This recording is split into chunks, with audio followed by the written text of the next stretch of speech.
Hi all welcome to Blasters arena. ഈയിടെ East Bengal F സിയും Chennaiyin F സിയും തമ്മിൽ ഒരു സൗഹൃദ മത്സരം കളിച്ചിരുന്നു.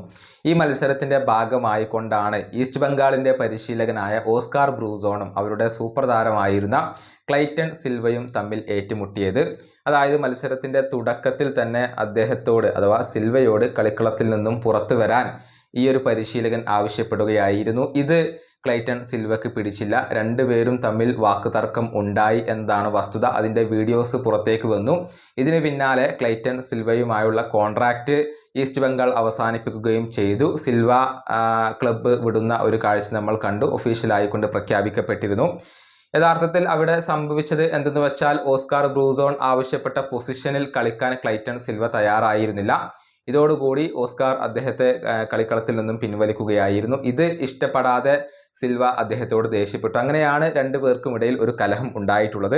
ഇക്കാര്യത്തിൽ ക്ലൈറ്റൺ സിൽവ തൻ്റെ പ്രതികരണം രേഖപ്പെടുത്തിയിട്ടുണ്ട്. അദ്ദേഹത്തിൻ്റെ വാക്കുകൾ ഇങ്ങനെയാണ്: കേവലം 40 സെക്കൻഡ് പിന്നിട്ടപ്പോഴാണ് പരിശീലകനായ ഓസ്കാർ എന്നോട് കളിക്കളത്തിൽ നിന്നും പുറത്തേക്ക് വരാൻ ആവശ്യപ്പെട്ടത്. പിന്നെ ഞാൻ എന്തിനാണ് അവിടെ സൈഡ് ലൈനിൽ തുടരുന്നത്? ഞാൻ പിന്നീട് അങ്ങോട്ട് പോയി. ഞാൻ ഇതിനു മുൻപ് ഇങ്ങനെയൊന്ന് അപമാനിക്കപ്പെട്ടിട്ടില്ല. ഇതാണ് ക്ലൈറ്റൺ സിൽവ ഇപ്പോൾ ഇതേക്കുറിച്ച് പറഞ്ഞിട്ടുള്ളത്. അദ്ദേഹം ഓസ്കാർ ബ്രൂസോണോട് വളരെയധികം ദേഷ്യപ്പെടുന്നത്, ചൂടാവുന്നത് നമുക്ക് ആ ഒരു വീഡിയോസിൽ നിന്നും കാണാൻ കഴിഞ്ഞിരുന്നു. ഏതായാലും സിൽവയുമായുള്ള ആ ഒരു ബന്ധം ഇപ്പോൾ ഈസ്റ്റ് ബംഗാൾ അവസാനിപ്പിച്ചിട്ടുണ്ട്. ഈ സീസണിൽ വളരെ മോശം പ്രകടനമാണ് സിൽവ നടത്തിയിട്ടുള്ളത്. 25 മത്സരങ്ങൾ കളിച്ചിട്ട് ഒരു ഗോൾ പോലും നേടാൻ അദ്ദേഹത്തിന് കഴിഞ്ഞിരുന്നില്ല. ഈ വീഡിയോ അവസാനിപ്പിക്കുന്നു. അടുത്തൊരു വീണ്ടും കാണാം.